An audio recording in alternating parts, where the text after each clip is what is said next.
Dapat matapos sa atin you are baptized in His name, you are filled with the Holy Ghost.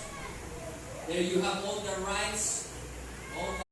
Pag tinanong kayo, nakabaliktaran ni Satanas, ay hindi yan Diyos. Hindi lang siya eh. Masyado natin binibigyan ng credit sa talim eh. We can't deny how cunning, how wise the devil is, but it can never be compared to the power of God. Amen. Alam na, minsan nga, mas mabuti pa yung tao eh. Alam niya yung potential natin.